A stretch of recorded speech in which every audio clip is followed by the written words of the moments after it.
At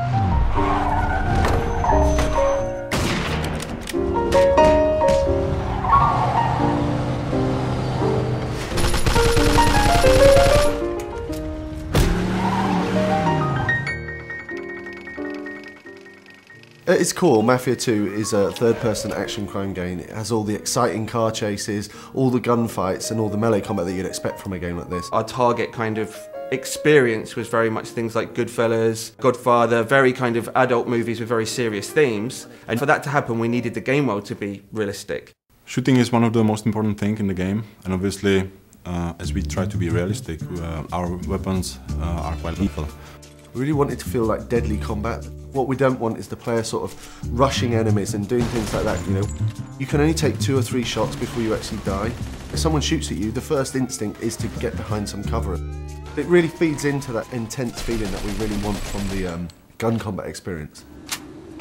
We spent a lot of time and effort on the cover system because the player will spend a lot of time using it. But you have to be careful because the cover can often be easily destroyed. So if you're hiding behind a fence and it starts to disintegrate, it's time to move elsewhere.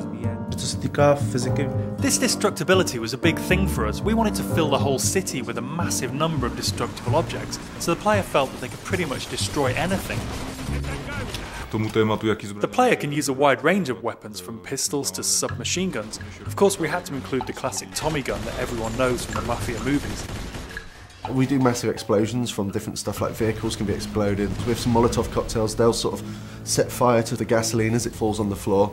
And all these different things are things that you'd sort of expect from the 40s and 50s weaponry.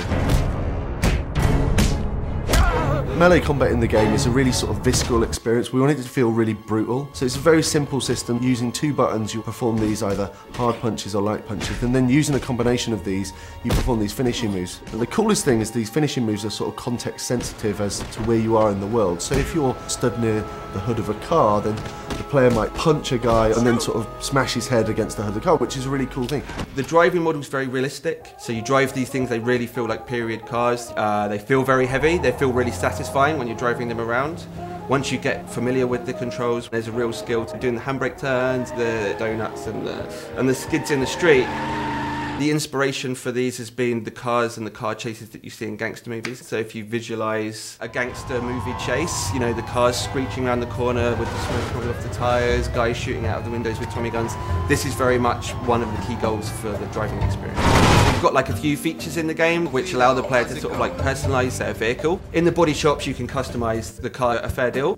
You choose the car that you like the best. You know, I'm going to choose to take this car on the mission because it's better than every other car in the city. I think that's a pretty cool decision to make. Our gameplay is great. We've got shooting, car chasing, everything a game needs, but we also need to link it to the story to create a believable game. We needed to move away from some of the more arcadey conventions that you see in other open world games and focus more on a realistic experience for the player, so the player behaves like a Mafia gangster.